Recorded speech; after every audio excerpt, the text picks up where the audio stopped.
કેવી રીતે ગુનેગારોને બચાવવા માટે થઈ જનતાને કેવી રીતે છેતરે છે એ બાબતની માહિતી મારે તમને આજે આપવાની છે. હું કેટલી 5 જેટલી અલગ અલગ ઘટનાઓની હું તમને માહિતી આપીશ. અત્યાર સુધી તો તમે એ ઘટનાઓને છાપામાં જોઈ હશે, ટીવીમાં વાંચી હશે, બધું જ હશે. નવનીતભાઈની ઘટના હું છેલ્લે કહીશ કે એમાં કેવું બન્યું. પહેલા હું અલગ અલગ ઘટનાઓથી શરૂઆત કરીશ અને મારી બધાને વિનંતી છે કે શાંતિથી ગંભીરતાથી સમજજો કે આ 8 ચોપડી પાસ અને એની આખી સરકાર કેવી રીતે જનતાને અલગ અલગ જ્ઞાતિઓને ગુમરાહ કરી અને કેવી રીતે પોતાનું સિસ્ટમ ચલાવે છે એનો પુરાવા સાથે બધી જ ઘટના હું લઈને આવ્યો છું. સૌથી પહેલા આપણે શરૂઆત કરીએ. મારા હાથમાં એક એફઆઈઆર છે. આ એફઆઈઆર ભાવનગર જિલ્લાના સિંહોર તાલુકાના પીપળિયા નળ ગામની છે. પીપળિયા ગામે ફેબ્રુઆરી મહિનાની 28 તારીખે એક ઘટના બની. પોલીસે જે ફરિયાદીએ જે લખાવ્યું છે એ હું વાંચી સંભળાવું તમને, પછી સમજીએ કે આ કેવી રીતે ઘટનાક્રમ બને છે. પણ આ એફઆઈઆર વાંચતા પહેલા હું તમને એક વસ્તુ પૂછું કે ભાઈ આપણે માર્કેટમાંથી કોઈ સામાન લેવો હોય તો બ્રાન્ડેડ કંપનીનું કોઈ શેમ્પુ છે ઓરિજિનલ, એ છાપેલી કિંમતે મળે ત્યાંથી લેવું વધારે સારું કે ડિસ્કાઉન્ટ મળે ત્યાંથી લેવું વધારે સારું? બ્રાન્ડેડ કંપનીનું શેમ્પુ તો કોઈ પણ માણસ એવું કહે કે ભાઈ ડિસ્કાઉન્ટ મળે ત્યાંથી જ લઈશું. બ્રાન્ડેડ કંપનીનું જ લેવું છે, 1000 રૂપિયા છાપેલી કિંમત છે અને મને 700 રૂપિયામાં ડિસ્કાઉન્ટ સાથે મળે તો હું ડિસ્કાઉન્ટમાંથી જ લઈશ. હવે ડિસ્કાઉન્ટમાં આપણે વસ્તુ લેવા જઈએ ત્યારે વળી એક નવો સવાલ છે કે ઓછું ડિસ્કાઉન્ટ મળે ત્યાંથી લેશો કે વધુ ડિસ્કાઉન્ટ મળે ત્યાંથી લેશો? તો કોઈ પણ સામાન્ય માણસ એવું બોલે કે ભાઈ વધુ ડિસ્કાઉન્ટ મળે ત્યાંથી જ માલ લેવાય ને. બ્રાન્ડેડ કંપનીનું શેમ્પુ 50% ડિસ્કાઉન્ટમાં મળતો હોય તો ત્યાંથી લઈશ અને 10% ડિસ્કાઉન્ટમાં મળતું હશે તો 10%માંથી લઈશ. જ્યાં વધુ ડિસ્કાઉન્ટ ત્યાંથી લઈશ, એ સ્વાભાવિક બાબત છે. ગુજરાતમાં ભાજપની સરકાર, ભાજપના નેતાઓ અને ભાજપની સાથે મળેલા કેટલાક ગળામાં પટ્ટો પહેરેલા પોલીસના અધિકારીઓ આ ત્રણેય ભેગા મળી અને ગુજરાતની તમામ ઘટનાઓમાં આરોપીઓને ડિસ્કાઉન્ટ આપે છે. એ કેવી રીતે? એનો પહેલો દાખલો આપું હું આ સિંહોરની ઘટનામાંથી. સિંહોરમાં ફરિયાદી છે કલ્પેશભાઈ પોપટભાઈ વઘાસિયા. એનું રહેવાનું સરનામું એફઆઈઆરમાં એને લખાયું છે કે ભાવનગરની કોઈ શેરીમાં કોઈ પ્લોટ નંબર કોઈ મકાન નંબરમાં રહે છે અને એનું મૂળ વતન પીપળિયા ગામ છે. હવે એ એફઆઈઆર લખાવે છે. આપણે એક વખત એવું માની લઈએ કે અહીંયા એફઆઈઆરમાં જે લખ્યું છે એ જ સત્ય છે, બીજી કોઈ ઘટના બની નથી. તો એ લખાવે છે કે મારું નામ ફલાણું છે, ફલાણી તારીખના રોજ સવારે 10:30 વાગ્યે હું મારા ગામમાં એટલે કે પીપળિયામાં પહોંચી ગયો. આશરે 11 વાગ્યે હું અને મારા પપ્પા પોપટભાઈ લીંબાભાઈ વઘાસિયા બંને અમારે ખેતરે વાડીએ ગયા 11 વાગ્યે, એટલે કે 28 તારીખ ફેબ્રુઆરી મહિનાના સવારે 11 વાગ્યે આ ફરિયાદ લખાવનાર વ્યક્તિ અને એના પપ્પા વાડીએ ગયા. હું અને મારા પપ્પા ચાલીને જતા હતા. એમાં હું તેમની પાછળ આશરે 100 મીટર દૂર હતો એવું લખેલું છે. મેં હાઇલાઇટ કર્યું છે કે 100 મીટર દૂર, એટલે કે કલ્પેશભાઈ 100 મીટર પાછળ છે અને પોપટભાઈ 100 મીટર આગળ છે. 100 મીટર એટલે બધાય સમજે છે કાંઈ નજર સામે દેખાય એટલું. ત્યારે મારા પિતા પોપટભાઈ આગળ ચાલીને જતા હતા. તેની પાસે અમારા ગામના નિલેશભાઈ ઘેલાભાઈ સાનિયા, જેના હાથમાં કુંડળીવાળી લાકડી હતી, તથા મયુરભાઈ ઘેલાભાઈ સાનિયા, જેના હાથમાં પણ કુંડળીવાળી લાકડી હતી, તથા સાજણભાઈ આનંદભાઈ તથા ખેતાભાઈ આનંદભાઈ, જે બંનેના હાથમાં પણ લાકડીઓ હતી, તેઓ મારા પિતા પાસે લાકડીઓ લઈને જતા. હું મારી વાડીએથી મારા પિતાની પાછળ હતો અને આ ચારે જણાને જોઈને હું ઉતાવળા પગલે ચાલી મારા પિતા પાસે પહોંચ્યો. એ સમયે આ ચારેય લોકો જેના હાથમાં લાકડી હતી એ મારા પિતાને એવું કહેતા હતા કે તું કેમ અમને ઢોર ચારવાની ના પાડે છો? આજે તને જીવતો રહેવા દેવો નથી એવી મારી નાખવાની ધમકી આપી ચારેય જણા મારા પિતાને જાનથી મારી નાખવાના ઈરાદે લાકડી લઈને મારવા લાગ્યા. જેમાં નિલેશભાઈ એના હાથમાં હતી એ લાકડી મારા પિતાના ડાબા ભાગે મારી, ગંભીર ઈજા કરી. મયુરભાઈએ લાકડી ખભા ઉપર મારી. સાજણભાઈ અને ખેતાભાઈએ શરીરના અન્ય ભાગ ઉપર લાકડી મારી. આવું એફઆઈઆરમાં ફરિયાદીએ લખાયું છે. હવે આ ફરિયાદી લખાવે છે ત્યારે ફરિયાદી પોતે ત્યાં હાજર છે, પણ આખી એફઆઈઆરમાં એવું નથી લખ્યું કે ભાઈ વચ્ચે પડ્યો છોડાવવા માટે. કે છોડાવા વચ્ચે પડ્યો તો 2 ધોકા એને પોતાને પણ વાગી ગયા, એવું આખી એફઆઈઆર માં ક્યાંય લખેલું નથી. આ એફઆઈઆર હું વાંચું છું, એફઆઈઆર છે સિંહોર પોલીસ સ્ટેશનની 28 ફેબ્રુઆરી 2025 ની. એવું કેમ બન્યું કે એના પપ્પાને 4 લોકો માર મારે છે અને આ ભાઈ કઈ છોડાવવા પડતો નથી અને આ ભાઈને એક લાકડી પણ વાગતી નથી? મારવા જ આવ્યા છે તો એના છોકરાને 2 લાકડી મારશે. હકીકત એવી છે કે ભાવનગર પોલીસના એક ઉચ્ચ અધિકારીએ ભાજપની દલાલી કરી, ગળામાં પટ્ટો પહેરી અને આખી ખોટી એફઆઈઆર ઊભી કરી છે આરોપીઓને ડિસ્કાઉન્ટ આપવા માટે. ઘટના એમ બની હતી કે એ 4 લોકોએ આ બાપાને ખેતરમાં જઈ માર માર્યો, એનો વિડીયો વાયરલ થયો, ઓલ ગુજરાતે જોયો. ત્યારે ત્યાં ઘટના સ્થળે બાપા પોતે એકલા અને 4 માર મારનારા લોકો, કુલ 5 લોકો જ ખેતરમાં હતા. છઠ્ઠો કોઈ માણસ ત્યાં ખેતરમાં હાજર નહોતો.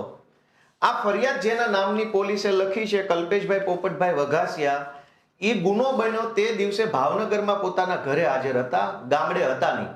છતાંય તે ભાજપનો પટ્ટો ગળામાં પહેરેલા એક પોલીસવાળા અધિકારીએ આ વ્યક્તિને પોતાના પિતાના માર મારનાર વ્યક્તિ વિરુદ્ધનો ફરિયાદી બનાવ્યો. અને ફરિયાદી એવી રીતે બનાવ્યો કે હું પોતે ત્યાં હાજર હતો અને મારી હાજરીમાં આ ઘટના બની અને મારા પપ્પાને માર મારતા હતા ને આવું કહેતા હતા. પોલીસે આવું કેમ કર્યું? આ ભાઈ ત્યાં હાજર નતો, એના પપ્પાને મારતા હતા ત્યારે એના પપ્પા અને મારનારા 4 લોકો જ હાજર હતા. તો પછી પોલીસે આને કેમ ફરિયાદી બનાવ્યો? આરોપીઓને ડિસ્કાઉન્ટ આપવા માટે. કેવી રીતે? કે જો ફરિયાદ ખોટી નોંધાય તો કોર્ટની અંદર અદાલતમાં જામીન મેળવવામાં, બીજી ત્રીજી બધી જ પ્રોસેસમાં આરોપીઓને ફાયદો મળે. કેમ કે એફઆઈઆર ખોટી છે. એફઆઈઆર ખોટી કેવી રીતે છે? આ એફઆઈઆરમાં ભાવનગર પોલીસે કલમ લગાવી છે 307, એટલે કે જાનથી મારી નાખવાની કોશિશ, એટલે આઈપી નવી કલમ છે 109(1). પછી 506 એટલે કે ધમકી મારવાની કલમ, અને કલમ 114 એટલે કે ગુનેગાર એક વ્યક્તિની હારે બીજા 3-4 લોકો ત્યાં હાજર હોય એને 114, એટલે આ જૂની કલમ બોલું છું. નવી કલમ છે 109, 351 ને 54. પોલીસે આરોપીને ફાયદો કરાવવા માટે, માથાભારે ગુંડા બદમાશ તત્વોને ડિસ્કાઉન્ટ આપવા માટે કે કોર્ટમાં સજા ન થાય, જલ્દી જામીન મળી જાય, પાસા ન થાય, ગુસ્સીટોક ન લાગે, એટલા માટે ખોટો ફરિયાદી ઊભો કર્યો. અત્યારે આ જ્યારે હું બોલું છું ત્યારે 5મી જાન્યુઆરીના રોજ, એટલે કે 1 વર્ષ લગભગ પૂરું થવા આવશે, એ જે બાપાને 4 લોકોએ માર માર્યો હતો એ બાપા આજે પણ કોમામાં છે, બેભાન અવસ્થામાં છે. 1 વર્ષથી એ માણસ ખાટલામાંથી ઊભા નથી થયા. જો પોલીસે એ બાપાની ફરિયાદ લીધી હોત, એ બાપાને જ ફરિયાદી બનાવ્યા હોત તો પેલા લોકોને આજની તારીખમાં જામીન ન મળ્યા હોત. કેમ કે આરોપી અત્યારે બેભાન છે, પીડિત બેભાન છે. પોલીસે બુદ્ધિ વાપરી, ભાજપનો પટ્ટો ગળામાં પહેર્યો, ટોમી બની ગયા અને માર માગ્યો છે જે બાપાને, એના છોકરાને ખોટો ફરિયાદી બનાવ્યો. એના કારણે આરોપીઓને ડિસ્કાઉન્ટ મળ્યું. આરોપી જેલમાંથી ક્યારનાય છૂટી ગયા છે, 400 મહિના પહેલા છૂટી ગયા છે. અને જેને માર વાગ્યો છે એ બાપા 1 વર્ષથી અત્યારે પોતે કોમામાં છે. અને આ ફરિયાદની અંદર કઈ કલમ, બીજું શું ખોટું કરવામાં આવ્યું કે પોલીસે એફઆઈઆરમાં લખ્યું છે કે ઘટના બની 12 વાગે. એફઆઈઆરમાં 12 વાગે ઘટના બની એવું લખ્યું પોલીસે. એની પોલીસ સ્ટેશનને જાણ રાત્રે 9:30 થઈ એવું પોલીસે લખ્યું છે. જ્યારે એફઆઈઆર ની અંદર એવું લખ્યું છે કે હું 11 વાગે ખેતરે ગયો ત્યારે 100 મીટર દૂરથી મારા પપ્પાને માર્યા, હું ત્યાં હાજર હતો. તો 11 વાગે ઘટના બની, એની જાણ પોલીસને રાત્રે 9:30 થઈ છે એવું પોલીસે બતાવ્યું. એટલે કે ટાઈમની અંદર પણ આરોપીઓને ડિસ્કાઉન્ટ આપવામાં આવ્યું. ખોટો ટાઈમ, ખોટી ઘટના, ખોટો ફરિયાદી, આવું બધું ખોટું લખે એટલે આનો ફાયદો હંમેશા કોર્ટમાં આરોપીને મળે. એક વકીલ તરીકે હું જાણું છું. બીજું કે આની અંદર પોલીસે 3 કલમ ઓછી લખી. કઈ કલમ ઓછી લખી? હવે એફઆઈઆર પાછી વાંચું, એમાં છેલ્લો ફકરો અહીંયા મેં હાઇલાઇટ કર્યો છે. એમાં એવું લખ્યું છે કે આ બનાવ બનવાનું કારણ એવું છે કે હું તથા મારા પિતા વાડીએ ગયેલા અને અગાઉ અમારા ગામના ભરવાડ લોકોને મારા પિતાએ અમારી વાડીમાં ઢોર ચરાવવાની ના પાડેલ હોય, જેની દાજ રાખીને આજરોજ મારા પિતા વાડીએથી ઘરે જતા હતા અને હું તેમની પાછળ જતો હતો ત્યારે ઓલા લોકોએ માર માર્યો. એનો અર્થ એવો થયો કે અગાઉ આ લોકોને ઢોર ચરાવવાની ના પાડી છે, એ વાતની દાજ રાખી છે, પછી એને આયોજન કર્યું એટલે કે પ્લાનિંગ કર્યું, એટલે કે ષડયંત્ર કર્યું, એટલે કે કાવતરું કર્યું, પછી માર માર્યો છે. તો કાવતરું કે ષડયંત્ર કે આયોજન કરવાની કલમ એટલે કે કલમ 61 નવા કાયદા પ્રમાણે અને જૂના પ્રમાણે 120B આ એફઆઈઆરમાં પોલીસે લખી નથી. 4 લોકો ધોકા લઈને આવ્યા તો એ તો વગર આયોજને થોડા આવ્યા હોય, સ્પેશિયલ મારવા જ આવ્યા હોય. તો મારવા માટે આગલી રાત્રે કે વહેલી સવારે આયોજન કર્યું હોય, એ આયોજનની કલમ આની અંદર પોલીસે ઉમેરેલી નથી. આમ ભાવનગર પોલીસમાં રહેલા એક ઉચ્ચ અધિકારીએ ગળામાં ભાજપનો પટ્ટો પહેરી ટોમી બની જઈ અને ખોટી ફરિયાદ એવી રીતે દાખલ કરી કે જેનો ફાયદો આરોપીઓને મળે, આરોપીને ડિસ્કાઉન્ટ મળે, જલ્દી જામીનનું વગેરે. એક પ્રખ્યાત ઘટના છે પાયલબેન ગોટીની, અમરેલીમાં જે બની હતી, બધાય જાણી છે. બગદાણાની ઘટના ઉપર હું છેલ્લે આવીશ કેમ કે એમાં તો બહુ મજબૂત પુરાવો છે. પાયલબેન ગોટીની ઘટના બધાએ જોઈ. એમાં જે તે વખતે ઘટના બની ત્યારે પાયલબેનનું ચરિત્ર હનન કરવામાં આવ્યું. સીસીટીવી કેમેરા રિલીઝ કરવામાં આવ્યા જેમાં પાયલબેન એક કુરિયરની દુકાને જે કુરિયર પોસ્ટ કરતા હોય વગેરે વગેરે.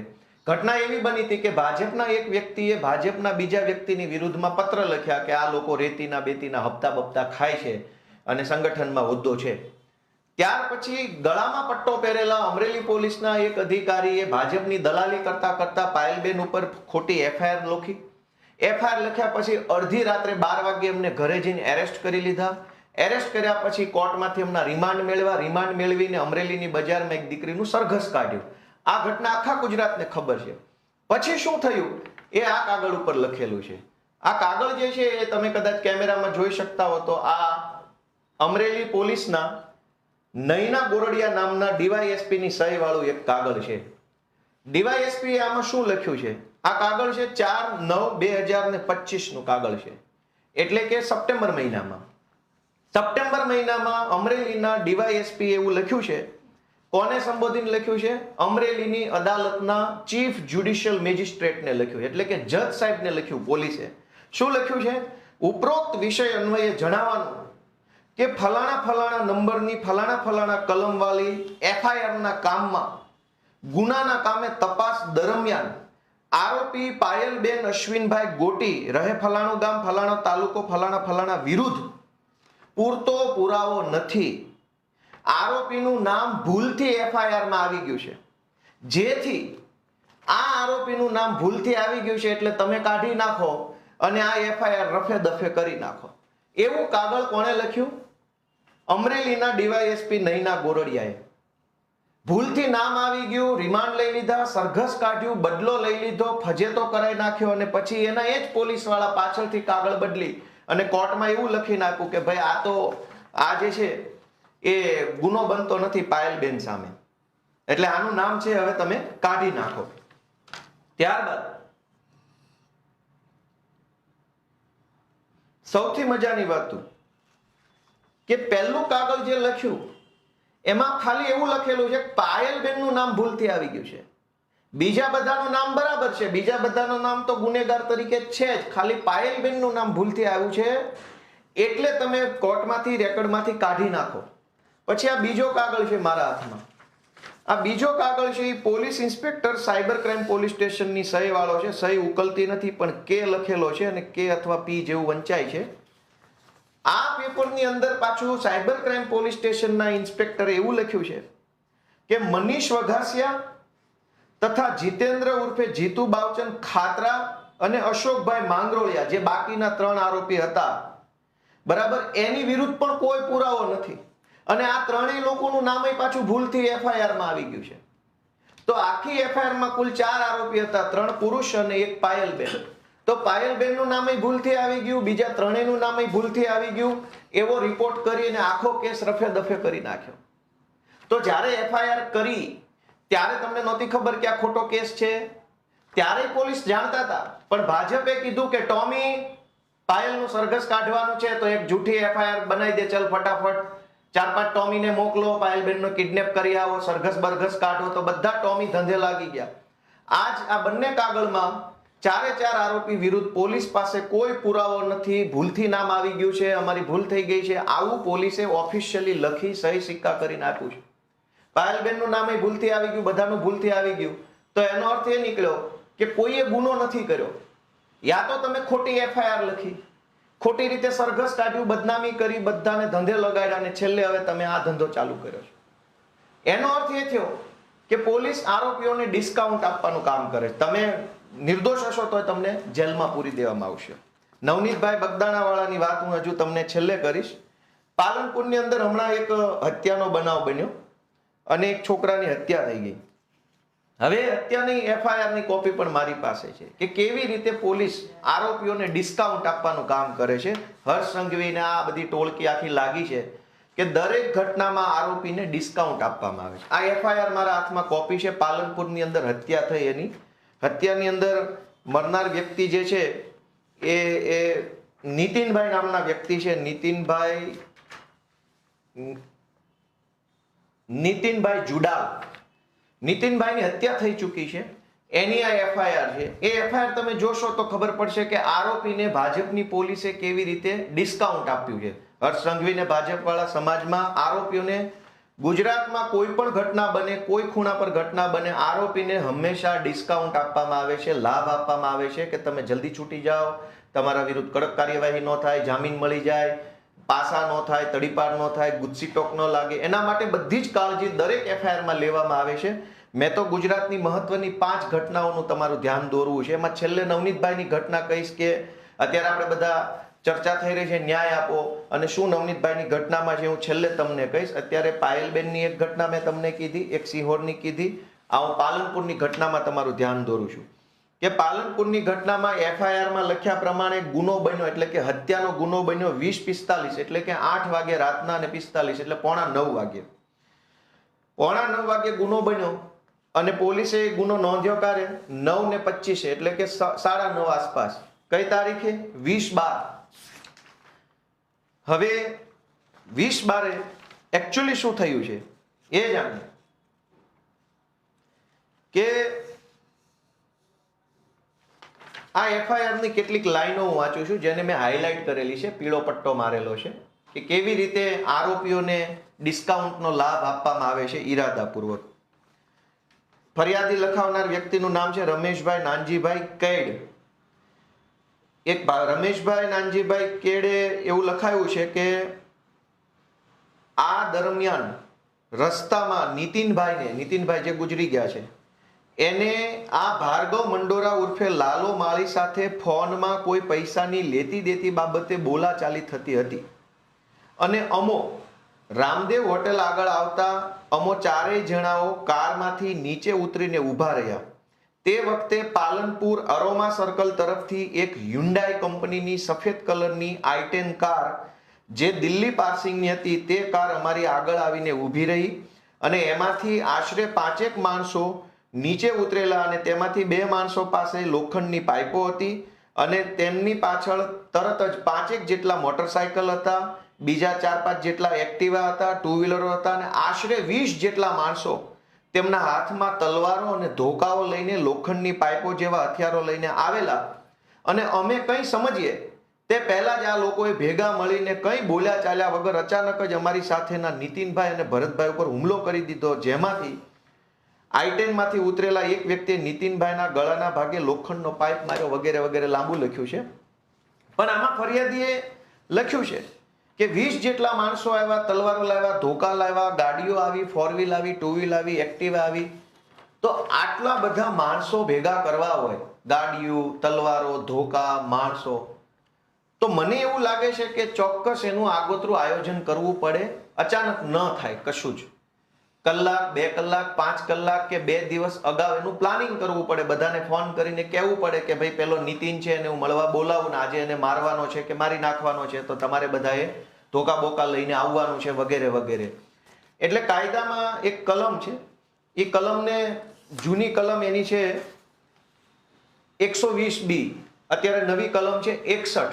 એ હું અંગ્રેજીમાં વાંચું છું, પછી ગુજરાતી કહીશ. અંગ્રેજીમાં કલમ 61 માં એવું લખ્યું છે કે when 2 or more persons agree with the common object to do or cause to be done an illegal act or an act which is not illegal by illegal means, such an agreement is designated a criminal conspiracy.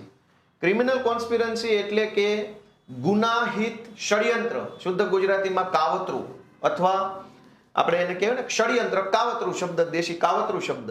કાવતરું એટલે આગોતરું આયોજન. કાયદામાં લખ્યું છે કે 2 or more person, 2 અથવા વધુ વ્યક્તિઓ ભેગા મળીને કોઈ પણ પ્રકારનું ગેરકાયદેસરનું કૃત્ય કરવાનું પ્લાનિંગ કરે અથવા કૃત્ય કરે અથવા એવા કૃત્યમાં સામેલ થાય તો એ કાવતરું કર્યાનો ગુનો ગણાય. હવે આ પાલનપુરની ઘટનામાં 20 લોકો ધોકા, ગાડીઓ, બાઇકો બધું લઈને આવ્યા, પણ પોલીસે એફઆઈઆરમાં કાવતરાની કલમ ઉમેરેલી નથી. કલમ 61 આમાં છે નહીં, મેં વાંચી લીધું. શું કામ? કાવતરાની કલમથી શું ફરક પડે? એક તો એવું થયું કે તમે રસ્તા ઉપર જાઓ છો, પાનના ગલ્લે તમે બીડી પીવા ઉભા રહ્યા, બીડી પીવો છો અને તમારી બીડીમાંથી તણખો બાજુવાળાની ઉપર ખર્યો અને અચાનક જ બબાલ થઈ ગઈ, બબાલ મોટી થઈ ગઈ ને લાફાલાફી, ભાંગ તોડ, ધોકા પટ્ટી બધું જ થઈ ગયું. પણ એ બધું જ અચાનક થયું.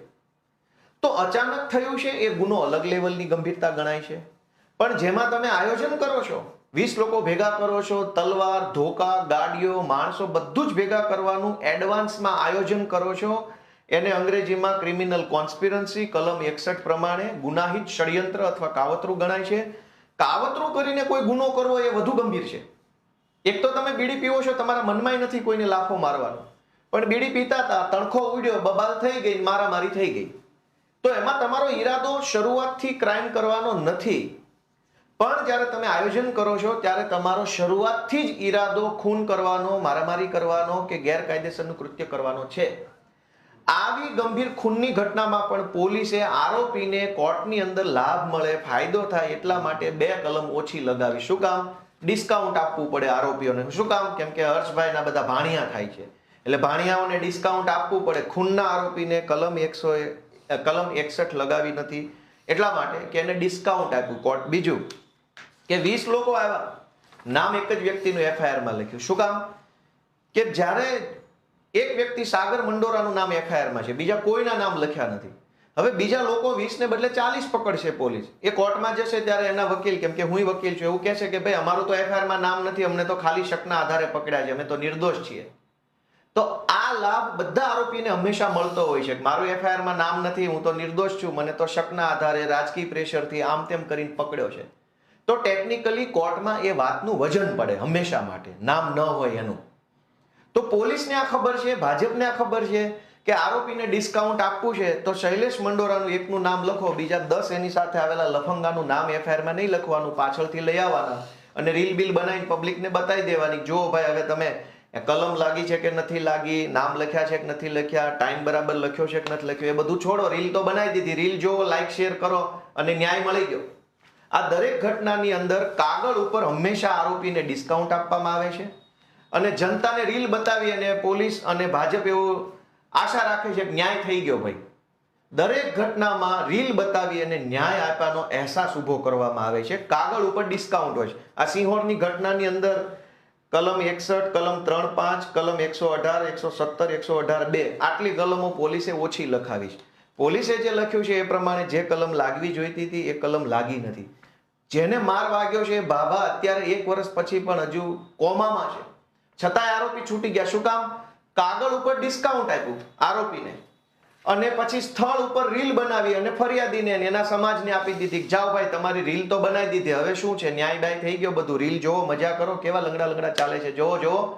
પણ કાગળ ઉપર કશું જ કડક હોતું નથી, ખાલી રીલ બતાવવા માટે હોય છે. પાયલબેનની ઘટનામાં રીલ બની ગઈ, કાગળ ઉપર તો કે ભાઈ ભૂલ થઈ ગઈ, બધું ખોટું છે.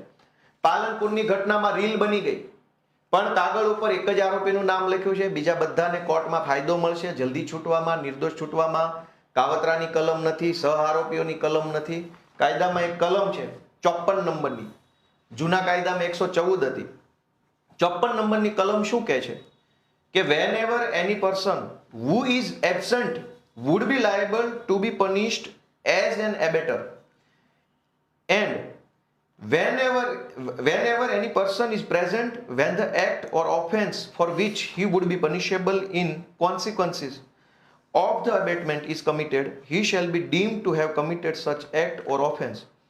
કોઈ ગુનો બને ત્યારે એમાં 2 પ્રકારના સહ આરોપી હોય, એક છુપો સહ આરોપી અને એક જ્યાં હાજર હોય એવો સહ આરોપી. ધારો કે ગોપાલભાઈએ રમેશભાઈને એમ કીધું કે જા ભાઈ પેલા નવનીતના ટાંટિયા તોડી નાખ, હું બેઠો છું. તો નવનીતભાઈના ટાંટિયા તોડવામાં આવતા હોય ત્યારે ગોપાલભાઈ ત્યાં હાજર ન હોય, પણ કીધું તો ગોપાલભાઈએ હોય એટલે ટાંટિયા તોડવામાં આવતા હોય. તો ટાંટિયા તોડવાના વિડીયોમાં ગોપાલભાઈ નથી એટલે ભાજપની ગળામાં પટ્ટો પહેરેલા કેટલાક ટોમી અધિકારી આપણને એમ સમજાવે કે ભાઈ ગોપાલભાઈ ક્યાં વિડીયોમાં છે, એ થોડા આરોપી છે, એ તો નિર્દોષ છે. આ જો 4 લોકો જે વિડીયોમાં હતા એનું પકડીને રીલ તો બનાવી દીધી, હવે રીલ જોઈ લો, મજા કરો, લાઈક કોમેન્ટ શેર કરો, ન્યાયની વાત ક્યાં કરો છો તમે? પણ કાયદો એવું કહે છે કે whenever any person who is absent એટલે ગેરહાજર, ક્યાં ઘટના જ્યાં બનતી હોય ત્યાં જે માણસ હાજર ન હોય એ માણસ પણ ગુનેગાર હોય, એ પણ ગુનો કરવામાં સહાયક હોય, એની કલમ 54 અત્યારે નવા કાયદા પ્રમાણે, જૂના કાયદા પ્રમાણે 114. તો આ જે પાલનપુરની હત્યાની ઘટના બની છે એમાં કલમ 54 એટલે કે અન્ય સહ આરોપી, છુપા કે જાહેર આરોપીઓની કલમ લખેલી નથી. શું કામ? કેમ કે આરોપીને હર્ષભાઈ તરફથી ડિસ્કાઉન્ટ કે જાઓ ભાઈ ભાજપની સરકાર છે, થાય એટલા ક્રાઇમ કરો, તમારે ક્યાં કાંઈ ટેન્શન છે, અમે બેઠા છીએ બધા ગુનેગારોને હાચવવા વાળા. એટલે આની અંદર ષડયંત્રની 20 જણાનું ટોળું ભેગું કરી આયોજન કરવાની અને 54 એટલે કે 114 એટલે કે છુપા અથવા જાહેર સહ આરોપીઓને અંદર કડક કાર્યવાહી થાય એવી કલમ લખી નથી. પણ પોલીસે પાલનપુરની ઘટનામાં રીલ બનાવી દીધી છે. એટલે ભાજપની સરકાર એવું ઈચ્છે છે કે ભાઈ રીલ જોવો, લાઈક, કોમેન્ટ, શેર કરો. આ બધું કાગળમાં ક્યાં તમે પડો છો? તમારે શું કાગળ આરે લેવા દેવા છે? રીલ તો બની ગઈ વ્યવસ્થિત, ચકાચક. ત્યારબાદ દાહોદની અંદર મનરેગા કૌભાંડ થયું. આખા ગુજરાતને ખબર છે, એની આ એફઆઈઆર છે મારી પાસે. મનરેગાની અંદર બહુ મહાપુરુષો બધા આરોપી તરીકે પકડાયા. આ દાહોદની મનરેગાની એફઆઈઆરમાં એક ફરિયાદી કોણ છે? ફરિયાદી છે શરદકુમાર વિઠ્ઠલભાઈ બાંભરોલિયા. ડિસ્કાઉન્ટ આપવાનું આરોપીને કેવી રીતે એ હું તમને સમજાવું છું. ગુજરાતની તમામ ઘટનાઓમાં ભાજપની સરકાર આરોપીઓને ડિસ્કાઉન્ટ આપે છે. સજા ન થાય, નિર્દોષ છૂટી જાય, જલ્દી જામીન મળી જાય, પાસા ન થાય, એની 100% કાળજી રાખવામાં આવે છે. ગુંડાઓને છાવરવા માટેની કોઈ પણ એફઆઈઆર તમે મને ગુજરાતની આપશો તો હું તરત એને ખોલીને તમને સમજાવી શકીશ કે ગુંડાઓને બચાવવા, ડિસ્કાઉન્ટ આપવા માટે પોલીસે જાણી જોઈને આટલી ભૂલો આ એફઆઈઆરમાં રાખી છે. એ ભૂલ આરોપીના વકીલ તરત જ કોર્ટમાં બોલવાના છે. કોર્ટમાં બોલશે એટલે આરોપીના પક્ષની અંદર આખો કેસ થઈ જશે.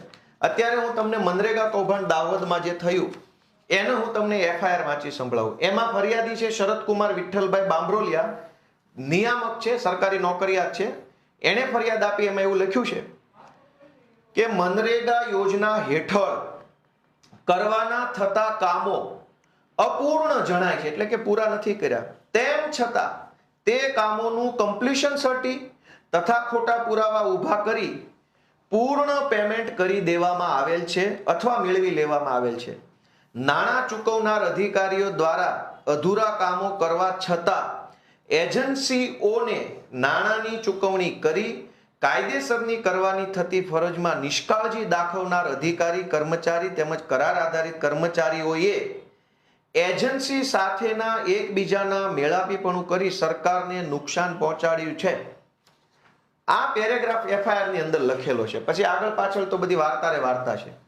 આની અંદર એજન્સી લખ્યું છે. પણ કઈ agency? Rameshbhai agency, Saganbhai agency, Satyasai agency, Bollywood agency, Skylab agency, Sony agency? કઈ એજન્સી? એજન્સીનું નામ ઈરાદાપૂર્વક એફઆઈઆરમાં લખવામાં આવ્યું નથી. શું કામ? કોર્ટમાં જાય તો કાલે વળી પ્રશ્ન આવે, ભાઈ અમારું ક્યાં નામ હતું? આ તો રાજકીય બખાડો થયો, ટીવીમાં આવ્યું, મીડિયામાં આવ્યું એટલે અમને પકડી લીધા. બાકી જુઓ એફઆઈઆરમાં ક્યાં લખ્યું છે ગોપાલભાઈ એજન્સી? વાત તો સાચી છે, એફઆઈઆરમાં ગોપાલભાઈ એજન્સી નથી લખ્યું.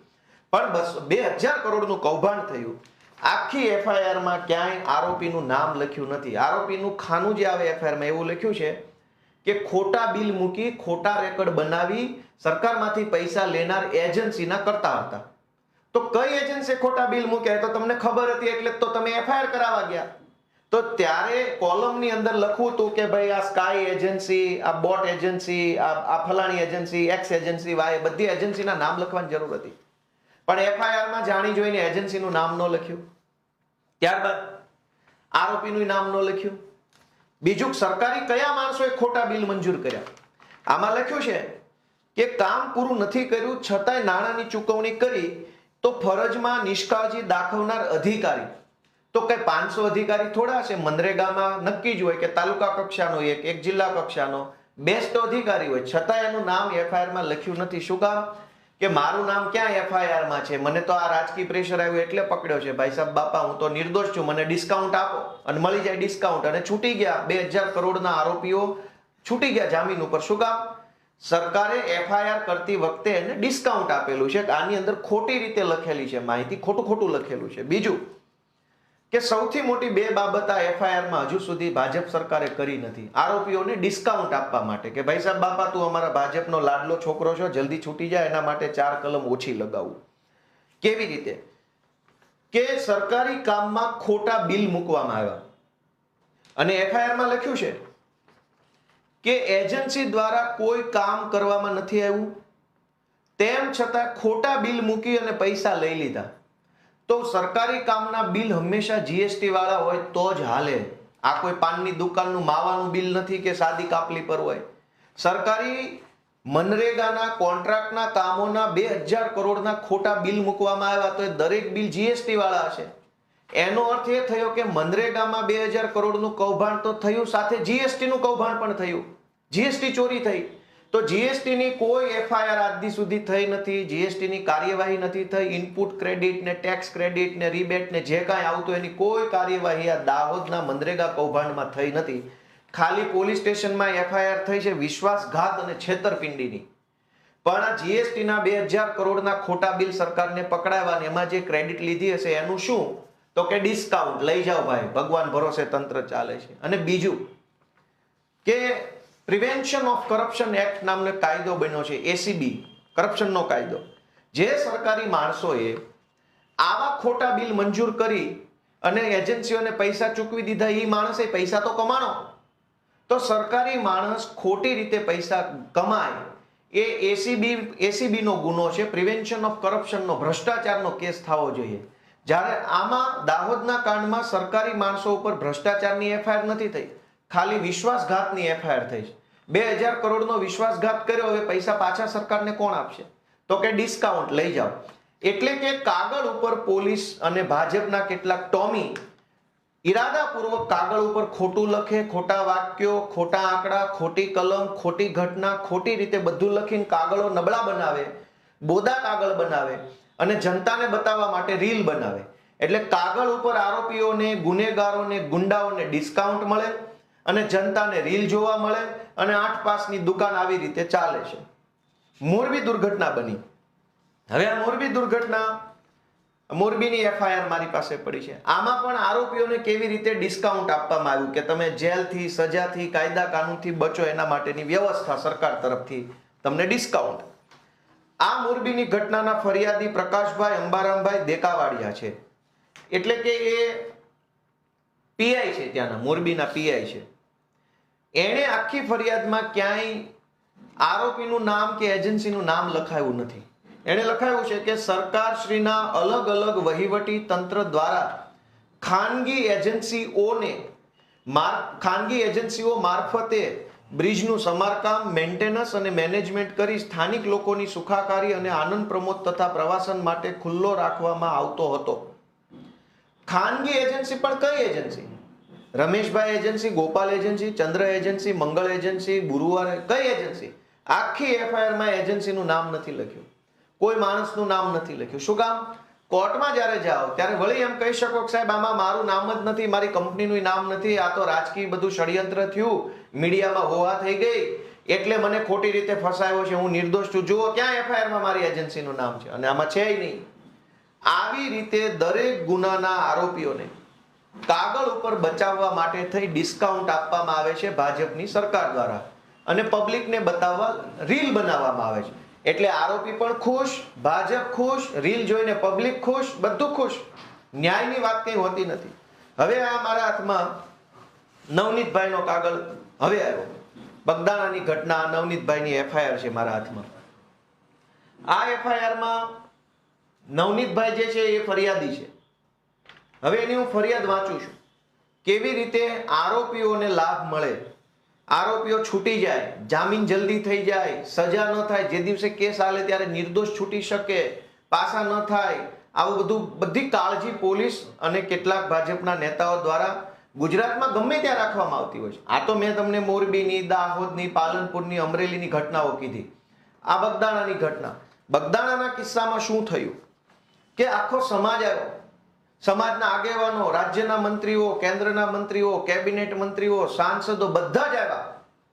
તો અવડા મોટા નેતાઓને પણ ભાજપની સરકાર અને કેટલાક ટોમી અધિકારીઓ છેતરી ગયા, ખુલ્લેઆમ છેતરી ગયા અને આરોપીઓને ડિસ્કાઉન્ટ આપવામાં આવ્યું.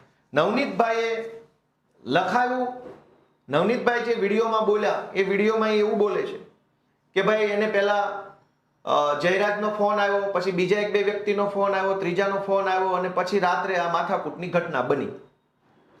હવે અહીંયા જ્યારે એફઆઈઆર લખી છે એ એફઆઈઆર ને આપણે વાંચીએ તો ખબર પડે કે પોલીસે ઘટના માનો કે જયરાજે માર્યો છે, મરાયો છે, નથી મરાયો, એ તો તપાસનો વિષય છે. સરકારને એસઆઈટી ફેસાઈટી બધું થયું છે, પણ કાગળ ઉપર જે પોલીસે લખ્યું છે એ પ્રમાણે કલમ તો નાખવી જોઈએ કમસે કમ. તમે કલમ જ સાચી નહીં નાખો તો કોઈ દિવસ સાચી તપાસ નહીં થાય. એસઆઈટી બનાવો કે આખી એબીસીડી બનાવો, જ્યારે તમારા કાગળમાં તમે ઈરાદાપૂર્વક 3-4 કલમ ઓછી લખી છે. એક તો દરેક વખતે ગુજરાતમાં એવું થાય છે કે ફરિયાદી જે ફરિયાદ લખાવે એ પોલીસ નહીં લખે, પોલીસ એની રીતે લખશે.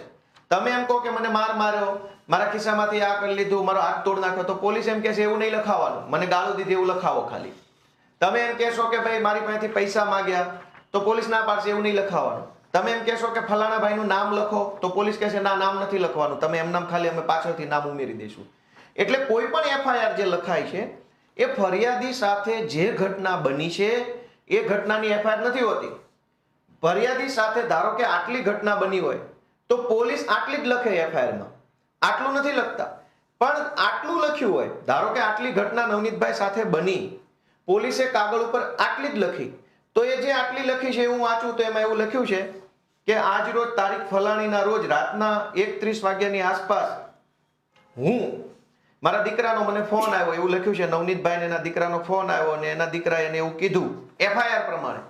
નવનીતભાઈનું કહેવાનું અલગ છે, પણ એફઆઈઆરમાં જે લખ્યું છે એને સાચું માની લઈએ, 100% સાચું, તો પણ કેટલાક ટોમીઓએ આરોપીઓને ડિસ્કાઉન્ટ આપવાનું કામ કર્યું છે. હું એમ માની લઉં કે આ જ સાચું છે, નવનીતભાઈ જે વિડીયોમાં બોલ્યા હશે એ સાચું નથી, આ સાચું છે, તો પણ ભાજપના કેટલાક ટોમી અધિકારીઓએ આરોપીઓને ડિસ્કાઉન્ટ આ ઘટનામાં આપ્યું છે અને સમાજના મંત્રી લેવલના લોકોને તે છેતરી ગયા છે. આમાં એવું લખ્યું છે કે રાત્રે નવનીતભાઈને એના છોકરાનો ફોન આવ્યો અને એને છોકરાએ ફોનમાં એવું કીધું પપ્પા મારા ટ્રેક્ટરને કોઈ સફેદ ગાડીવાળાએ રોક્યું છે. સફેદ કેવી ગાડી છે, સફેદ કઈ ગાડી કીધી, ગાડીનું બ્રાન્ડનું નામ લખેલું છે, વેરના કાર. કોઈ વેરના કારે મારું ટ્રેક્ટર રોક્યું છે અને મારી પાસેથી કાગળ માગે છે. એટલે નવનીતભાઈ એનો છોકરો જ્યાં હતો ત્યાં ટુ વ્હીલ લઈને જાય છે, એવું એફઆઈઆરમાં લખ્યું છે. ત્યાં ટુ વ્હીલ લઈને ગયા તો ત્યાં વેરના કાર નથી, પણ એનો છોકરો ઊભો છે, એવું એફઆઈઆરમાં લખ્યું છે. પછી છોકરાને પૂછે છે તો છોકરો એવું કહે છે કે ભાઈ એ વેરના કાર તો અહીંથી આમ જતી રહી. તો નવનીતભાઈ એવું નક્કી કરે છે એફઆઈઆર પ્રમાણે, કેમ કે ઘટના આટલી છે પણ પોલીસે આટલી લખી છે, એ આટલી લખી એની ઉપર ચર્ચા કરીએ. જેથી હું, હવે નવનીતભાઈના શબ્દો છે, જે પોલીસે આટલામાંથી આટલું કર્યું એ શબ્દો, જેથી હું, એનો છોકરાએ એવું કીધું કે ભાઈ ગાડી તો અહીંથી નીકળી ગઈ છે, અહીંયા કઈ ગાડી છે નહીં, તો ત્યાર પછી હું એ 4 વ્હીલની પાછળ મારી મોટરસાયકલ લઈને એકલો નીકળેલ. આ શબ્દો સાંભળજો ફરીથી.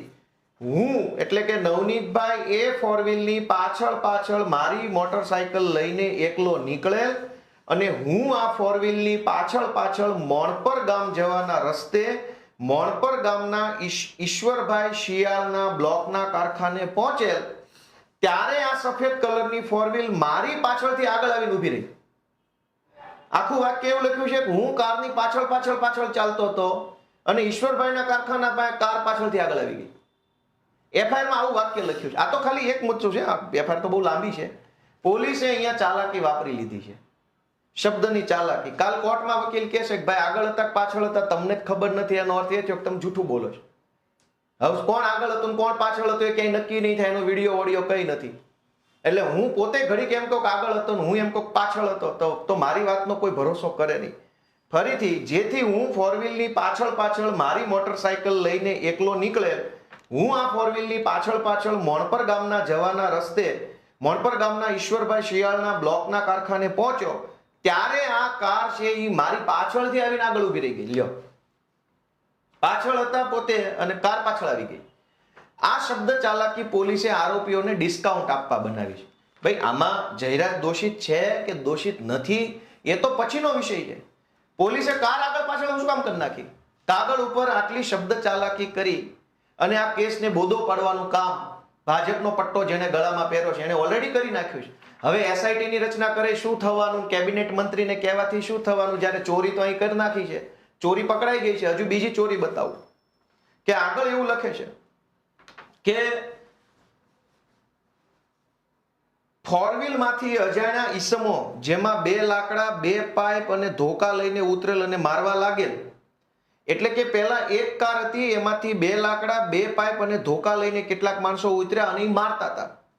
ત્યારે બીજી એક સફેદ કલરની સ્વિફ્ટ કાર આવી અને એમાંથી બીજા 4 માણસો ઉતર્યા અને એ લોકો પણ ધોકાથી મને મારવા લાગ્યા. એક તો ઘટના આટલી બની છે, પોલીસે આટલી લખી છે, એ આટલીમાંય તે ખોટું લખાણ છે. એમાં શું ખોટું છે કે એક કાર ઓલરેડી હતી ત્યાં, પાછળથી બીજી આવી, બધા પાસે ધોકા છે, બધાને ખબર છે કે નવનીતભાઈને મારવાનો છે. એનો અર્થ એ થયો કે આ વસ્તુ આયોજનથી થયેલી છે, કાવતરું કરીને થયેલી છે, પ્લાનિંગથી થયેલી છે. પણ નવનીતભાઈની એફઆઈઆરમાં આયોજનની, કાવતરાની, પ્લાનિંગની કલમ પોલીસે નાખી નથી. આરોપીઓને ડિસ્કાઉન્ટ આપવા માટે જામીનનું આયોજન અને કાવતરાની કલમ જૂની 120, નવી કલમ 61, એમાં લખ્યું છે ક્રિમિનલ કોન્સ્પિરન્સી. મેં જે અંગ્રેજીમાં વાંચ્યું કે van 2 or more person agree with a common object, 2 અથવા વધુ વ્યક્તિઓ સમાન ઈરાદા સાથે કામ કરવા માટે સંમત થાય તો એ ષડયંત્ર, કાવતરાનો ગુનો લાગુ પડે છે. પણ નવનીતભાઈની આખી એફઆઈઆરમાં પોલીસે આરોપીઓને ડિસ્કાઉન્ટ આપ્યું છે કલમ નંબર 61 નું કે ભાઈ તે કોઈ કાવતરું નથી કર્યું, આ તો અચાનક બનેલી ઘટના છે.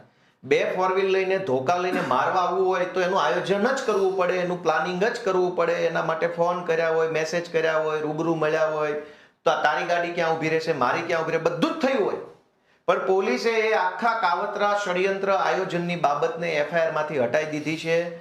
કોઈ ભાઈ જયરાજ આરોપી છે કે નહીં તો પછીની વાત છે.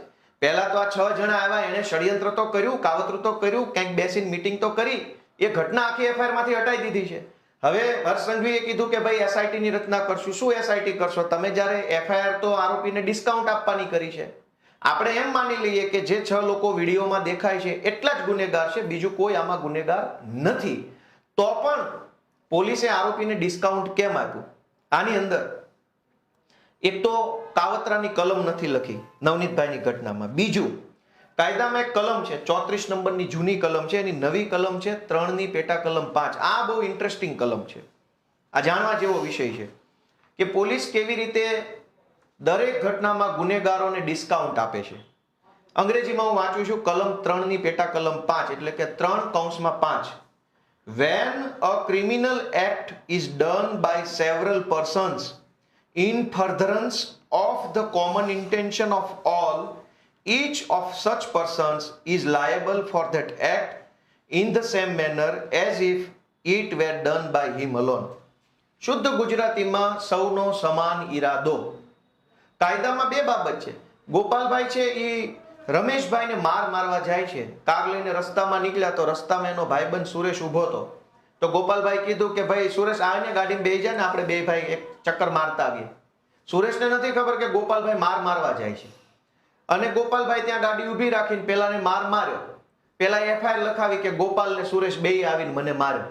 પણ વાસ્તવિકતા શું હતી કે સુરેશને તો કઈ ખબર જ નથી, એ તો ભૂલથી ગાડીમાં બેસી ગયો પણ બની ગયો આરોપી. તો આ કલમ એવું કહે છે કે એક કરતા વધુ વ્યક્તિઓ ભેગા મળીને પોતાનો સમાન ઈરાદો પાર પાડવા માટે કોઈ કૃત્ય કરે તો એ ગંભીર ગુનો બની જાય છે. કલમ 3 ની પેટા કલમ 5. હવે આ ઘટનામાં 4-5 લોકો 2 ગાડી ભરીને મારવા આવ્યા તો બધાને ખબર જ હતી કે મારવા જઈએ છે. બધાનો ઈરાદો મારવાનો હતો, બધાનો ઈરાદો તે પોતાની દમ બતાવવાનો હતો. તો પોલીસે બધાનો એક સમાન ઈરાદો હતો, બધા મારવા જ આવ્યા હતા. કોઈ ભૂલથી નહોતું આવી ગયું, કોઈ અજાણતા નહોતું આવ્યું, બધા ગુનેગારો છે, બધાનો ઈરાદો ખરાબ હતો. ઈ કલમ નવનીતભાઈના કેસમાં લગાવી નથી. કલમ 3 ની પેટા કલમ 5, જૂની કલમ 34. શું કામ? તો કે કોર્ટની અંદર આ કેસ જ્યારે જામીનમાં જાય, સજામાં જાય, ત્યારે આરોપીને ડિસ્કાઉન્ટ મળે કે આવું બધું નથી એટલે આરોપી નિર્દોષ છૂટી જાય. અત્યારે ભલે ન્યાય અપાવું, સમાજ ભેગો થયો, મંત્રી સંત્રી આવી ગયા, પણ આવું તો હર્ષ સંઘવીને ન ખબર હોય, અથવા એને ખબર હોય પણ એ કહેશે નહીં. સમાજના કદાવર આગેવાનોને છેતરે છે ભાજપની સરકાર કે તમારી પોલીસે આરોપીને ડિસ્કાઉન્ટ આપ્યું છે. ષડયંત્રની, કાવતરાની કલમ નથી લખી, એ ઘટના આખી ચુકાવી દીધી છે. તમામનો ઈરાદો સમાન હતો, નવનીતભાઈને મારવાનો, ઈ કલમ પણ નથી લખી. બીજું, કાયદામાં એક કલમ છે સહ આરોપીની, મેં તમને હમણાં સમજાવ્યું કે છુપો આરોપી કે જે ઘટના સ્થળે ન હોય અને એક સહ આરોપી ઘટના સ્થળે હાજર હોય, ત્યાં પોતે ઊભો હોય, મારતો હોય, કેમેરાથી વિડીયો ઉતારતો હોય, કંઈ પણ કરતો હોઈ શકે. કલમ 54 છે આ આખામાં ક્યાંય કલમ 54 લગાવેલી નથી. શું કામ? આરોપીને ડિસ્કાઉન્ટ આપવામાં આવ્યું છે ભાજપ સરકાર તરફથી. હવે સમાજ તો ન્યાયની માંગણી કરે છે, ન્યાય આપો. સમાજ ભેગો થઈ ગયો છે, મંત્રી સંત્રી તંત્રી ભારે ભારે કદાવર નેતા આવી ગયા છે, પણ પોલીસે તો આરોપીને ડિસ્કાઉન્ટ આપી દીધું છે. હવે એસઆઈટી ની રચના થઈ. બહુ તો શું થશે? પાયલ ગોટીના કેસમાં એસઆઈટી થઈ, છેલ્લે કઈ ફાંસી થઈ ગઈ, મોરબી કાંડમાં એસઆઈટી થઈ, રાજકોટ અગ્નિકાંડમાં એસઆઈટી થઈ. દરેક ઘટનામાં ભાજપ વાળા ગુનેગારોને, ગુંડા બદમાશોને ડિસ્કાઉન્ટ આપે છે. નવનીતભાઈની ઘટનામાં પણ 3 કલમ ઓછી લગાવી અને આરોપીને પોલીસ તરફથી ડિસ્કાઉન્ટ આપવામાં આવ્યું છે. અને ચોથી આઈટી એક્ટની કલમ લાગી નથી.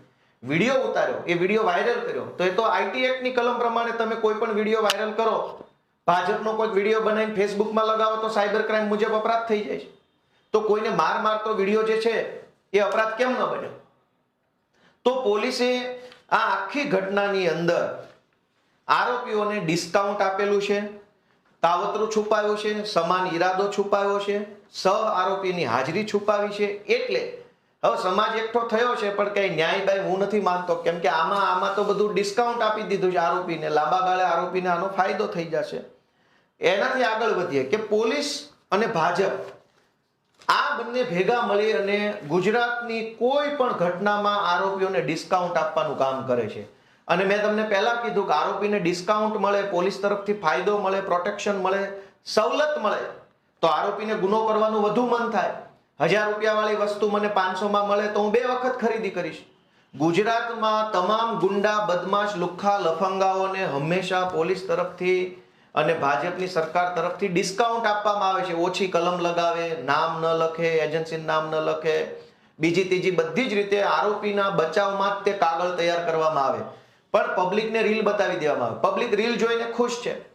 રીલ બાબતે પણ મારે તમારું એક વાતનું ધ્યાન દોરવું છે કે કોઈ પોલીસ વાળો કોઈને મારવા તૈયાર નથી, ગુંડા બદમાશોને. કેમ કે કાલ તમે કોઈ ગુંડાને પોલીસ પગમાં 2 ધોકા મારે અને ગુંડો પોલીસ વિરુદ્ધ ફરિયાદ આપે તો હર્ષ સંઘવી કયો મેડલ આપી દેશે? આ દરેક ઘટનામાં જે રીલ બને છે એમાં કાયદેસર આરોપીને સમજાવવામાં, શીખવાડવામાં આવ્યું હોય છે કે તું છાનો માનો રીલ બનવા દેજે, અમારી લંગડો ચાલજે, 2 મિનિટની રીલ બની જાય એટલે તુંય છૂટો ને હુંય છૂટો. પોલીસ શું કામ આરોપીને મારે છે? પોલીસની ઉપર આરોપીએ ફરિયાદ કરી અને પોલીસ સસ્પેન્ડ થશે મારવાના ગુનામાં, તો કઈ ભાજપની સરકાર મેડલ આપી દેવાની? એટલે આ રીલ છે એ એક પ્રકારનું નાટક છે. કાગળ ઉપર દરેક આરોપીઓને ડિસ્કાઉન્ટ આપવામાં આવે છે, કાગળ ઉપર દરેક આરોપીનો કોર્ટમાં બચાવ થઈ જાય, નિર્દોષ છૂટી જાય, પાસા ન થાય, ગુસ્સીટોક ન થાય, તડીપાર ન થાય, એના માટે પોલીસ પૂરતી કાળજી લઈને એફઆઈઆર લખે છે. તમામ ઝીણી બાબતોમાં પોલીસ મગજ દોડાવે છે કે કયો આંકડો ખોટો લખવું, કઈ ઘટના ખોટી લખવું, કોનું નામ ખોટું લખવાથી આરોપીને ફાયદો થાય. અને પછી આરોપીને ડિસ્કાઉન્ટ આપ્યા પછી પબ્લિકને ખુશ કરવા જૂઠી રીલો બને છે. પબ્લિકો રીલ જોઈને એવું માને છે કે ન્યાય થઈ ગયો, બરાબર છે, આમ થઈ ગયું, તેમ થઈ ગયું. પણ જો રીલ બનાવવાથી ન્યાય થતો હોત તો તમે જુઓ કે ડિસ્કાઉન્ટ આપવાથી શું થાય છે એનું જુઓ. કે જે લોકો ગુનેગારો છે, ગુંડાઓ, બદમાશો, માથાકૂટિયા માણસો છે, એને ખબર છે કે કોઈ માર્યા બાર્યા નથી, આ તો ફાલતુ રીલ બનાવે છે, અંદર તો મજા જ. એટલે તમે સૌથી પહેલા ગુજરાતમાં છાપું વાંચો કે ગુજરાતમાં ગુનાખોરી વધી. 1 વર્ષમાં ક્રિમિનલ કેસમાં 3.44 લાખનો વધારો. શું કામ વધારો? આરોપીને ડિસ્કાઉન્ટ મળે છે, મજા આવે છે, ગુનો કરો એમાં ફાયદો છે, પોલીસ સપોર્ટ કરે, ભાજપ સપોર્ટ કરે, જેલ તંત્ર બધા જ સપોર્ટ કરે છે. એટલે ગુજરાતમાં ગુનાઓનું પ્રમાણ વધ્યું છે. આવું ચોખ્ખું છે. 1 વર્ષમાં 3.44 લાખ ગુનેગારો વધ્યા એટલા માટે કે દરેક ગુનેગારો જે ક્રિમિનલ માઇન્ડના માણસો છે એને ડિસ્કાઉન્ટ આપવામાં આવે છે. બીજું જુઓ કે આ સાયબર ક્રાઇમ 2022 કરતા 2023માં 31% વધારો. શું કામ? કેમ કે ડિસ્કાઉન્ટ આપે છે. સાયબર ક્રાઇમમાં જે લોકો પકડાય એની પાસેથી પૈસા લે અને પોલીસ એની ઓછી કલમ લગાડે, હળવી કલમ લગાડે, રિમાન્ડ ન લે અને કેસ રફે દફે કરી નાખે. એટલે જે સાયબર ક્રાઇમ કરનારો માણસ છે એ એક કેસમાં પકડાય પછી એને ખબર પડી જાય કે હવે તો 10 વાર પકડાતો હોય કોઈ ફરક નહીં પડે, આપણે ફલાણા સાહેબારે ઓળખાણ થઈ ગઈ છે, પૈસા લઈને બધું રફે દફે કરી નાખશે. દરેક કેસમાં ગુનેગારોને ડિસ્કાઉન્ટ આપવામાં આવે છે એટલે ગુનાઓ વધતા જાય છે. આ છાપું વાંચો, ડિસ્કાઉન્ટ કેટલું છે. ગુજરાતમાં 100 દિવસમાં 550 દુષ્કર્મ અને છેડતી.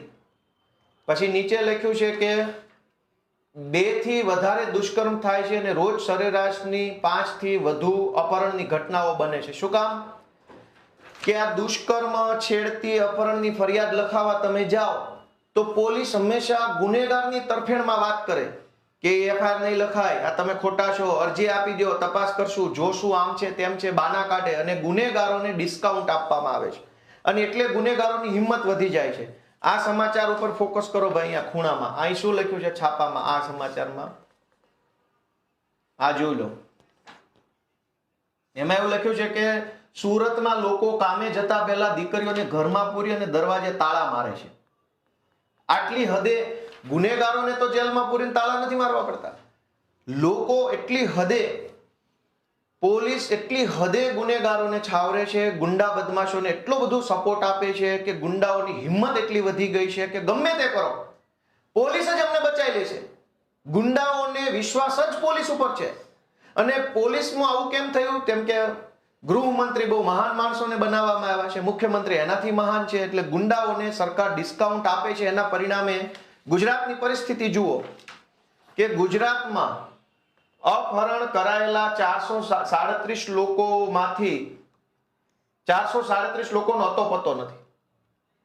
અપહરણ થયું પણ આજની તારીખમાં પોલીસને માણસ મળતો નથી. ચૈતર વસાવા, રાજુ કરપડા આંદોલન ઉપર ઉતરવાના હોય તો એને અંધારામાંથી ગોતી આવે છે, ગમે ત્યાંથી ગોતી લે. સીએમ નો પ્રોગ્રામ હોય તો આમ આદમી પાર્ટીના કાર્યકર્તાને ગમે ત્યાંથી ગોતી કાઢે છે, એલસીબી, ક્રાઇમ બ્રાન્ચ વગેરે. પણ અપહરણ કરાયેલા 474 લોકો પોલીસને આજ દિવસ સુધી મળતા નથી. શું કામ?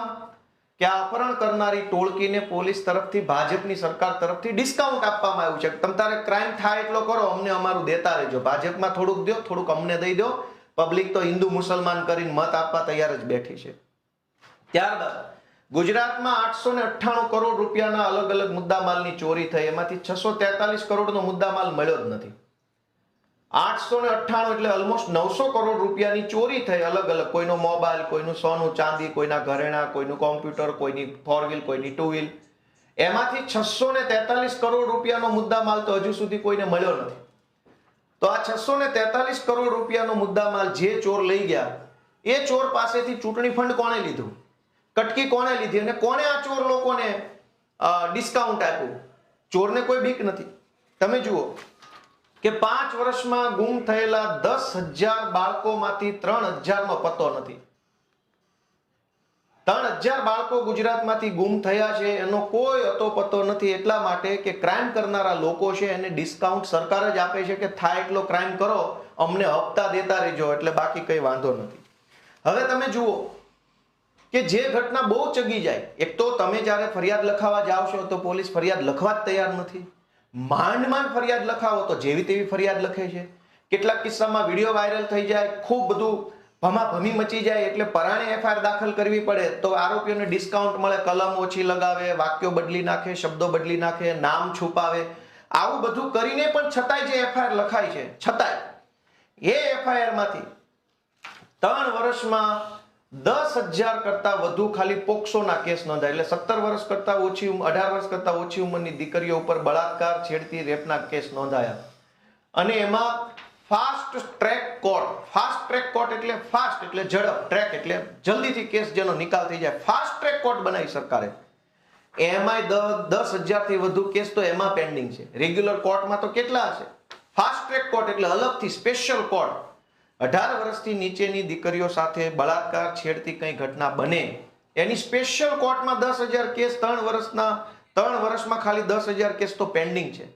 અને આ 10,000 કેસ કેવા હશે? જે બહુ ચકચારી હશે, સમાજે વિરોધ કર્યો હોય, આંદોલન થઈ ગયું હોય, વિડીયો વાયરલ થઈ ગયો હોય, સોશિયલ મીડિયામાં હોવા થઈ ગઈ હોય તો લખે. છાના ખૂણે કોઈ નિર્દોષ દીકરી આરે ઘટના બની ગઈ હોય તો ગુજરાતમાં આરોપી તરફે હંમેશા ભાજપ સરકાર ઊભી છે. આરોપીનું હિત એ જ ભાજપાની જીત, એ સૂત્ર સાથે બધા લાગેલા છે. ત્યારબાદ આ કોર્ટોમાં કેસ પેન્ડિંગ છે, 10,000 કેસ સ્પેશિયલ કોર્ટમાં પેન્ડિંગ છે. તો રેગ્યુલર કોર્ટની તો હાલત જ ક્યાં ચર્ચા કરવા જેવી. છતાંય જે કાંઈ કેસ કોર્ટમાં હાલે છે, ભલે પેન્ડિંગ પણ તોય 2-5 કેસ તો હાલતા હશે. એ જે કેસ હાલે છે એની અંદર માત્ર 40% લોકો દોષિત સાબિત થાય છે. સજા તો નહીં જ, હજુ તો સાબિત થવાની. 10/60 કેસ સાબિત નથી થતા. ગુજરાતમાં ભ્રષ્ટાચારના કેસો વધ્યા અને 40% કેસમાં દોષિત ઠર્યા. એક તો એફઆઈઆર થતી નથી, માંડ થાય તો એમાં આરોપીઓને ડિસ્કાઉન્ટ આપવામાં આવે છે, એ છતાંય જે એફઆઈઆર થઈ એ કોર્ટમાં વર્ષો સુધી પેન્ડિંગ રહેશે, પેન્ડિંગ રહ્યા પછી માંડ કેસ હાલે તો 40% દોષિત ઠરે છે, બાકીના તો ભગવાન ભરોસે છૂટી જાય છે. આવું બધું શું કામ થાય છે? તમે જુઓ કે શાળા કોલેજોની અંદર વિદ્યાર્થીનીઓ અસલામત અને ખાખી વર્દી નિષ્ક્રિય. શું કામ? આરોપીઓને સરકાર તરફથી ડિસ્કાઉન્ટ આપવામાં આવ્યું છે. તમારામાં જેટલી ક્ષમતા હોય એટલા ગુનાઓ કરો, ભાજપની સરકાર તમારા માટે બેઠી છે. આ 2025 નું છાપું છે, 13/10/2025. અમદાવાદમાં છેડતીના કિસ્સાઓ વધ્યા. દર મહિને 20 ગુનાઓ નોંધાય છે. દર મહિને 20 તો ગુનાઓ નોંધવા પડે છે, નોંધાય છે નહીં, ફરજ પડે. વિડીયો વાયરલ થઈ ગયો, કોઈ રાજકીય નેતા આવ્યા, કોઈ આગેવાન આવ્યા, હો હલ્લો થઈ ગયો, એટલે 20 તો નોંધવા પડે છે એમ લખવું જોઈએ. દર મહિને 20 નોંધવા પડે છે.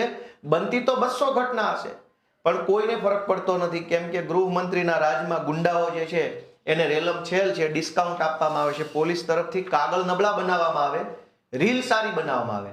રીલ એકદમ મસ્ત બનાવવાની, કાગળ બધા બોગસ બનાવવાના. આ જુઓ 26/11/2025 નું છાપું છે, જૂનું નથી. રૂપિયા 2400 કરોડનું ડ્રગ્સ પકડાયું. તે ઇન્ફિનિટી કંપની ફરીથી કેવી રીતે શરૂ થઈ? ગુજરાતમાં ઇન્ફિનિટી નામની કંપની 2400 કરોડ રૂપિયાનું ડ્રગ્સ બનાવતા પકડાઈ ગઈ રંગે હાથ. અને પકડાઈ, કેસ થયો, બેસ થયો, બધું થયું, અને પાછી કંપની ફરીથી ચાલુ થઈ ગઈ. આપણે ત્યાં ગામડામાં જીબી વાળા ખોટું લાઇટની ચોરીનો પેલો કેસ, ખોટો કેસ કરી જાય તો આખી જિંદગી નવું મીટર નથી મળતું, નવું કનેક્શન નથી મળતું. 5000 રૂપિયાની ચોરીનો કેસ થઈ જાય લાઇટ ચોરીનો તો મીટર નથી મળતું. અને 2400 કરોડનું ડ્રગ્સ જે કંપની વેચતા પકડાય એ કંપની પાછી ચાલુ થઈ ગઈ કમ્પ્લેટ વ્યવસ્થિત ધારાધોરણ પ્રમાણે. કેવી રીતે? બસ આ જ તો ભાજપ સરકારની નીતિ છે. આ જુઓ લ્યો, આમાં તો શું બોલવા જેવું છે? લ્યો બોલો. ધારાસભ્ય મનુ પટેલે ડ્રગ્સ વિશે કરેલી ફરિયાદ પરથી પોલીસે કાર્યવાહી કરી નહીં. શું કામ? તો કે હર્ષભાઈના નેતૃત્વમાં આરોપીઓને ડિસ્કાઉન્ટ આપવાની યોજના હેઠળ ડ્રગ્સના આરોપીઓ પર કોઈ કાર્યવાહી કરવી નહીં. ભાજપના ધારાસભ્યએ ડ્રગ્સની ફરિયાદ કરી, એમાંય કાંઈ ન થયું. તો આરોપીઓને કેટલી હદે ડિસ્કાઉન્ટ સરકાર આપે છે? શું કામ? તો કે આ આવી ગયા મહાપુરુષ. લ્યો, આ મેન મુદ્દો છે, વાંચો શું લખ્યું છે. ગુજરાતની કાયદો વ્યવસ્થા ભલે લથડે, હર્ષ સંઘવીને રસ નથી. શેમાં રસ છે? રીલ બનાવવામાં. કે રીલ સારી બનવી જોઈએ, ચકાચક રીલ બને તો અને તો જ મજા આવે. દોસ્તો, આજ ગુજરાતની અંદર બગદાણાની ઘટનામાં જોયું કે સરકાર કાગળ ઉપર ખોટું કરે છે. જયરાજ આરોપી છે, આરોપી નથી, એના આપણે, હું જજ નથી, પણ હું એટલું તો કહી શકું કે જે ઘટના કાગળ ઉપર લખી કે ટોળું આવ્યું, ધોકા લાવ્યા, ગાડીઓ આવી, મારામારી કરી, તો કલમ કેમ ના લખી? નવનીતભાઈનું એવું કેવું છે કે જયરાજનું નામ લખો, એ આરોપી છે. પોલીસે ના લખ્યું, કઈ વાંધો નહીં, પણ પોલીસ જે ઘટનાને લખવા માટે સહમત થઈ ગઈ, સંમતિ આપી, બરાબર છે, આટલું અમે લખી દેશું, જે લખ્યું એની કલમ કેમ ના લખી? આટલા મોટા માણસ, જાજા લોકો આવે અને ધોકા લઈને મારે તો ષડયંત્ર કાવતરા વગર શક્ય નથી. બધા જ લોકોનો ઈરાદો મારવાનો હોય તો જ બધા ધોકા લઈને આવે. કોઈ ભૂલથી કોઈની ગાડીમાં ચડી ગયું નથી. દરેક ઘટનામાં, હજુ મારી પાસે ઘણી બધી ઘટનાની ફાઇલ પડી છે, પણ હવે લાંબી વાત થઈ ગઈ એટલે બોલવી નથી. ટૂંકમાં ગુજરાતની અંદર કાગળ ઉપર ગુજરાતની કોઈ પણ ઘટનામાં બુટલેગર હોય, માફિયા હોય, જમીન માફિયા હોય, બધાને ભાજપની સરકાર તરફથી ઓન પેપર ડિસ્કાઉન્ટ આપવામાં આવે છે. અને જનતા માટે થઈને રીલ બનાવી લેવામાં આવે, એટલે જનતા રીલ જોઈને ખુશ થઈ જાય કે જો આને આમ લંગડો આલ્યો, તેમ લંગડો આલ્યો. હું તમને હજુ ધ્યાન દોરીશ કે કોઈ પોલીસ વાળો પોતાની નોકરી જોખમમાં નાખવા તૈયાર નથી. બે ધોકા કોઈ શું કામ મારે? આપણે રીલ જોવી છે તો એનો ભોગ પોલીસ થોડો બનશે. કોઈ ઇન્સ્પેક્ટર ગુનેગારને મારવા તૈયાર નથી, કેમ કે પોલીસ અંદરથી જાણે છે કે આ ગૃહમંત્રી તો નાટકબાજ છે, આ તો રીલબાજ છે. એના રીલ બનાવવાના ચક્કરમાં હું 4 ધોકા મારીશ તો મને ક્યાં કોઈ એવોર્ડ આપી દેવાનું છે? એ તો એની વાહવાહી કરાવવા રીલ બનાવડાવે છે પોલીસ પાસે. પાયલ ગોટીની રીલ ગૃહમંત્રીના કહેવાથી અને ગૃહમંત્રીના ખાસ એકદમ જે ટોમી ટાઈપના મિત્રો છે એના કહેવાથી પાયલ ગોટીની રીલ તો પોલીસે બનાવી. પછી પોલીસે જ લખીને આપી દીધું આ કાગળમાં, અદાલતમાં લખીને આપ્યું કે ભાઈ પાયલ ગોટીનું નામ ભૂલથી આવી ગયું છે, એની સામે કોઈ પુરાવો નથી. એનો અર્થ એ થઈ ગયો કે કેટલાક ટોમી ટાઈપના અધિકારીઓ છે એ ભાજપના કહેવાથી રીલો બનાવે છે, રીલો બનાવી જનતામાં એવો ભ્રમ ઉભો કરે છે કે ન્યાય થઈ ગયો. બગદાણાની ઘટનામાં પણ પોલીસે તમને રીલ બનાવીને આપી, સમાજના બધા નેતાઓને કહેવામાં આવ્યું જો ભાઈ રીલ તો બની ગઈ, રીલ તો બની ગઈ, હવે શું ન્યાયની વાત છોડો ભાઈ છોડો. પણ ન્યાય કાગળ ઉપર હોય છે, રીલમાં ન્યાય નથી હોતો. રીલ તો જૂઠી બની શકે. આ કાગળ ઉપર જે ખોટું કરવામાં આવે છે દરેક કેસની અંદર લોકો એને જાગે કે ગુજરાતની કોઈ પણ ઘટનામાં આરોપીઓને ડિસ્કાઉન્ટ આપવામાં આવે છે, આરોપીને બચાવવામાં આવે છે, આરોપીને કોર્ટમાં ફાયદો થાય એવા બોદા બોગસ નબળા કાગળ બનાવવામાં આવે છે અને એ નબળી કામગીરી કર્યા પછી એક સારી રીલ બનાવવામાં આવે છે. અને આ ષડયંત્ર ગુજરાતની જનતા જાગૃત થઈને જાણે તો ઠીક છે, બાકી ગોપાલભાઈનું આમાં કોઈ નુકસાન નથી, આમ આદમી પાર્ટીનું કોઈ નુકસાન નથી. અમે તો અમારો સંઘર્ષ કરીએ છીએ, મહેનત કરીએ છીએ, મજૂરી કરીએ છીએ, પણ જનતા સાથે આ ખોટું થઈ રહ્યું છે. દરેક ઘટનામાં પોલીસ ગુનેગારોને બચાવવા માટે થઈને જ બધું કાગળ બનાવે તો એ કેટલી હદે વ્યાજબી છે. અને દરેક ગુનેગારો એટલે જ તો ફાટ્યા ફરે છે, કેમ કે ગુનેગારની ખબર છે કાકા બેઠા જ છે, બચાવી લેશે, એ મારા વિરુદ્ધ મજબૂત કાગળ નહીં કરે. દરેક આરોપીઓને બચાવવામાં આવે છે. એટલે ગુજરાતમાં તમે જુઓ કે ચૈતર વસાવા, રાજુ કરપડા ઉપર 307 લાગી જાય છે, ગ્લાસ ફેંકવાની 307, પણ નવનીતભાઈને બેફામ મારનારા ઉપર 307 નથી લાગી. પાછી જે રીતે મારતો વિડીયો છે નવનીતભાઈ ઉપર, એ તો એવું જ લાગે છે કે મારી નાખવાની જ વાત છે. નવનીતભાઈને મારી નાખવાની જ કોશિશ ને મારી નાખવા માટે જ મારવામાં આવ્યો છે, એમાં 307 નથી. ચૈતર વસાવાએ ગ્લાસ ફેંક્યો કે ના ફેંક્યો, ધારો કે ફેંક્યો તો ગ્લાસ વાગવાથી કયો માણસ મરી ગયો દેશની અંદર, છતાંય 307માં 2 મહિના ધારાસભ્ય જેલમાં રહ્યા. એનો અર્થ એ થયો કે જે ગુનેગારો છે એને કાગળ ઉપર ડિસ્કાઉન્ટ આપવાનું છે, અને જે ભાજપની વિરુદ્ધમાં છે રાજુભાઈ કરપડા ઉપર 307 લાગી, જાનથી મારી નાખવાની કોશિશ. હળદરની અંદર માઇકમાં ઉભા 4 વસ્તુ બોલે છે. બીજું શું કર્યું એમણે પથ્થરો માર્યો નથી, ગ્લાસ માર્યો નથી, ધોકો માર્યો નથી, તલવાર મારી નથી, તો પણ 307. નવનીતભાઈને મારી નાખવા માટે થઈને ધોકે મારે, એની ઉપર 307 નથી. અને આ ભાજપની સરકાર આખા સમાજને છેતરે છે. સમાજના આગેવાનો નેતાઓ આવે, ન્યાય આપો, એસઆઈટીની રચના, તપાસ ચાલુ છે, પણ કાગળ ઉપર તમે આ ખોટું કર્યું એનો જવાબ કોણ આપશે? પોલીસે 4 કલમ ઓછી કેમ લગાવી? કોના કહેવાથી ઓછી કલમ લાગી?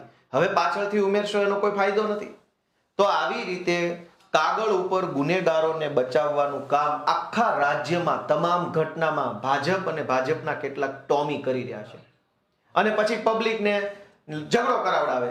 અત્યારે બગદાણામાં કાગળ ઉપર ખોટું થયું છે, સોશિયલ મીડિયામાં આ જ્ઞાતિ ઓલી જ્ઞાતિનો ઝઘડો કરાવવાની કોશિશ ભાજપના માણસો કરી રહ્યા છે. આખી જ્ઞાતિને કોઈને કઈ ઝઘડો હોતો નથી, પણ દરેક ઘટનામાં, પાલનપુરની ઘટનામાં પણ એવું થયું, મોરબીની ઘટનામાં પણ એવું થયું, અમરેલીની ઘટનામાં પણ એવું થયું, સિંહોરની ઘટનામાં પણ એવું થયું કે કાગળ ઉપર આરોપીઓને ડિસ્કાઉન્ટ આપી અને પછી 2 જ્ઞાતિને લડાવવા ઝઘડાવવાનું કામ ભાજપના માણસો કરતા હોય છે.